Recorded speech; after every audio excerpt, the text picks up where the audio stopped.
Sweden के दारुल-हुकूमत Stockholm से आरिफ महमूद किसाना की जानिब से सलाम कबूल कीजिए। आज के व्लॉग में हम ये जायज़ा लेंगे कि साल 2024 में स्वीडन की इमिग्रेशन के हवाले से क्या अपडेट्स हैं। यहाँ का जो माइग्रेशन बोर्ड है वो कौन कौन से नए जो है वो कवानीन को अडॉप्ट कर रहा है और इमिग्रेशन के हवाले से क्या अपडेट्स हैं। कबल इसके कि हम उसका जायज़ा लें, थोड़ा सा हम इस वक्त जो करंट माइग्रेशन पॉलिसी है और जो अहम जो पॉइंट्स हैं उनका हम जायज़ा लेते हैं। जो स्वीडिश रेडियो ने भी एक रिपोर्ट जो है वो अभी जारी की है माइग्रेशन बोर्ड के हवाले से।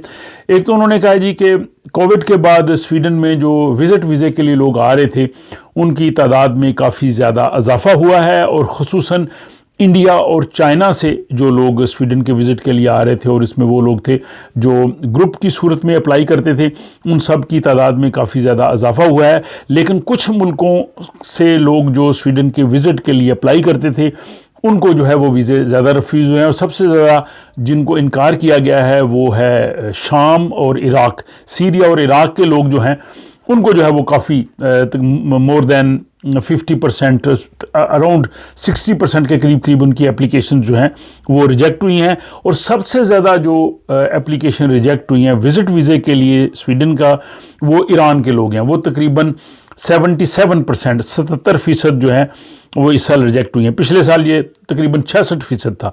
तो यानी ईरान के लोगों को, यहाँ भी मैं कई लोगों को जानता हूँ अपने हमारे मिलने वाले हैं, वो अपने वालिदैन या किसी को बुलाना चाहते थे, हालांकि पहले वो उनके पास 3-3, 4-4 साल का वीज़ा था, वो उम्र सीधा भी हैं और उनके हालात भी ठीक हैं, लेकिन उनको वीज़े रिफ्यूज़ किए गए हैं।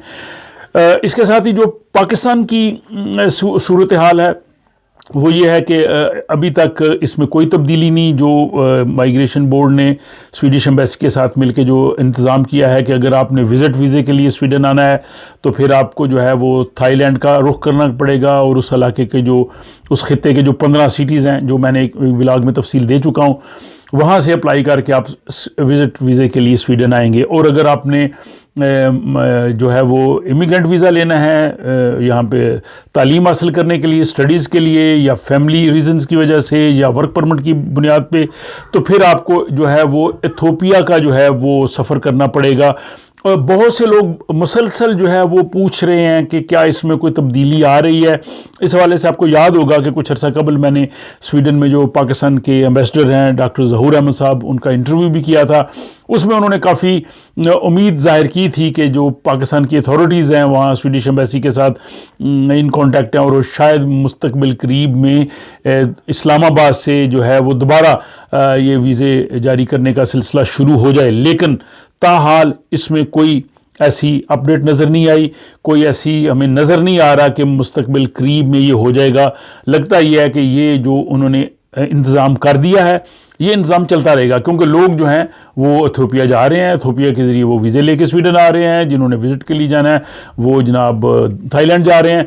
तो इस हवाले से चूँकि लोगों ने इस जो तरीके को अडॉप्ट कर लिया है, स्वीडिश अथॉरिटीज़ के लिए कोई प्रॉब्लम नहीं है और ये चलता रहेगा। और पाकिस्तान की अगर गवर्नमेंट जो नई आएगी वहाँ पे कोई मुस्तकिल गवर्नमेंट होगी, अगर वो इसको प्रेशराइज़ करे तो शायद मसला हल हो।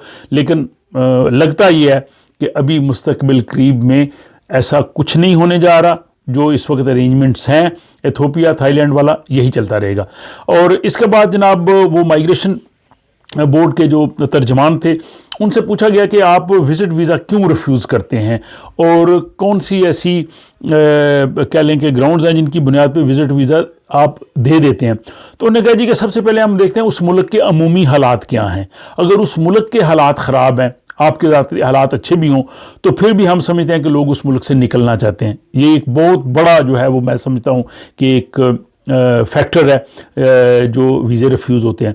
दूसरा, उस शख्स की अपनी हालत, माली हालत और उसकी जो है वो कंडीशन के क्या वो वापस जा सकता है। अगर वो यकीन दिला दे कि वो वापस चला जाएगा तो उसको वीज़ा दे दिया जाता है। लेकिन जो उन्होंने कहा है कि मुल्क के मुआशी और सियासी हालात जो हैं अगर वो ख़राब हों, किसी की अपने ज़ाती हालात बहुत अच्छे भी हों, माली कंडीशन अच्छी भी हो, तो फिर भी वो रिफ्यूज़ल में आ जाता है। तो ये एक बहुत बड़ा जो है वो उन्होंने सिनेरियो बता दिया है। तो ये जनाब बैकग्राउंड था। अब हम चलते हैं कि 2024 में और क्या क्या होने जा रहा है। सबसे पहले तो जनवरी में جو ہے وہ کمیٹی جو ورک پرمٹ کے حوالے سے حکومت نے انکوائری کمیٹی بٹھائی تھی وہ اپنی رپورٹ پیش کرے گی، اور اس کے ذمے یہ لگایا گیا تھا کہ اس وقت جو سویڈن کی اوسط تنخواہ ہے وہ تقریباً 33,400 ہے، 33,000 جو ہے وہ اوسط تنخواہ ہے۔ تو کیا ورک پرمٹ کے لیے جو ہے وہ اس وقت جو تنخواہ انہوں نے 27,000 کے قریب رکھی تھی، کیا اس کو بڑھا کے جو ہے وہ 33,000 کر دیا جائے؟ کیونکہ حکومت یہ چاہتی ہے کہ ورک پرمٹ کے لیے تنخواہ کی لمٹ جو ہے وہ 27,000 سے بھی بڑھا دی جائے اور اس کو سویڈن کی اوسط تنخواہ کے برابر لے جایا جائے۔ تو اب وہ انکوائری کمیٹی دیکھ رہی ہے کہ وہ کیا رپورٹ پیش کرتی ہے۔ بعض لوگ یہ توقع کر رہے ہیں کہ وہ تنخواہ کی لمٹ بڑھا دیں گے، لیکن اس میں کچھ شعبے ایسے ہوں گے جن کو وہ اس سے ایگزیمپٹ کر دیں گے، مستثنا کر دیں گے، وہ لسٹ دے دیں گے کہ کچھ ایسے پروفیشنز ہیں، ایسے جابز ہیں، ظاہر اس میں اتنی تنخواہ نہیں ہو سکتی لیکن ان کی سویڈن کو ضرورت ہے، تو ان کو شاید جو اس سے نکال دیں۔ لیکن بہرحال یہ ابھی مہینے کی بات ہے، یہ رپورٹ سامنے آ جائے گی۔ دوسرا، مائیگریشن بورڈ جو ہے وہ ورک پرمٹ کے جو طریقہ کار ہے اس کو کوئک پروسیس کرنے کا انہوں نے کیا ہے، اس پہ عمل درآمد شروع ہو جائے گا 2024 سے۔ انہوں نے 4 کیٹیگریز بنائی ہیں، A B C D۔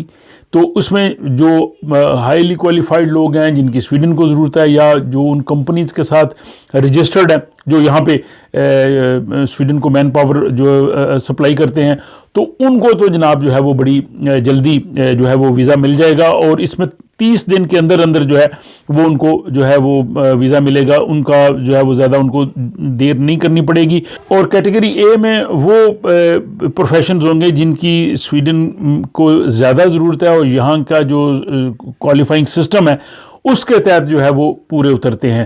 تو یہ جناب ہو رہا ہے۔ اس کے علاوہ 1-2 کمیٹیز اور بنی ہوئی ہیں جو اگلے سال کے، اس کے علاوہ کچھ کمیٹیز اور بنی ہوئی ہیں جو اس سال کے آخر میں اپنی رپورٹ پیش کریں گی، جو شہریت کے حوالے سے، سٹیزن شپ کے حوالے سے، یا پرماننٹ ریزیڈنس جو ہے اس کو اگر واپس لیا جائے یا اس پہ کیا پابندیاں لگائی جائیں، تو وہ تو جناب اس سال کے آخر میں کہیں اس کی رپورٹ آئے گی، اور اس کے عمل درآمد تو جا کے 2025 میں کہیں ہوگا۔ اس کے علاوہ جناب یہاں پہ جو پولیس کو یہ بھی اختیار دے دیا گیا 2024 میں کہ جو غیر ملکی لوگ ہیں، فورنرز ہیں، وہ پولیس ان کی جسمانی تلاشی لے سکتی ہے، ان کی جو ہے وہ باڈی سرچ کر کے ان سے ڈاکومنٹس یا دوسری شناختی چیزیں اگر ان کو چاہیے تو وہ ان کو لے سکتی ہے، ان کو ریسٹرکٹ کر سکتی ہے۔ بلکہ صرف بارڈرز نہیں، باقی بھی ایسے سپاٹس ہیں جہاں پہ پولیس اگر چاہے تو لوگوں کو چیک کر سکے گی۔ تو یہ جناب امیگریشن کے حوالے سے اب تک کے اپڈیٹس ہیں جو 2024 میں جو ہے وہ نافذ العمل ہو رہے ہیں۔ اس کے علاوہ اگر آئندہ آنے والے دنوں میں ڈیفینیٹلی اگر کچھ نئے چیزیں آئیں گی، قانون آئیں گے، اپڈیٹس آئیں گے، تو وہ ان ولاگز کی صورت میں آپ کو جو ہے وہ فوری طور پہ دیکھنے کو مل سکیں گی۔ آپ اپنا خیال رکھیے گا اور میں آپ سے اجازت چاہوں گا۔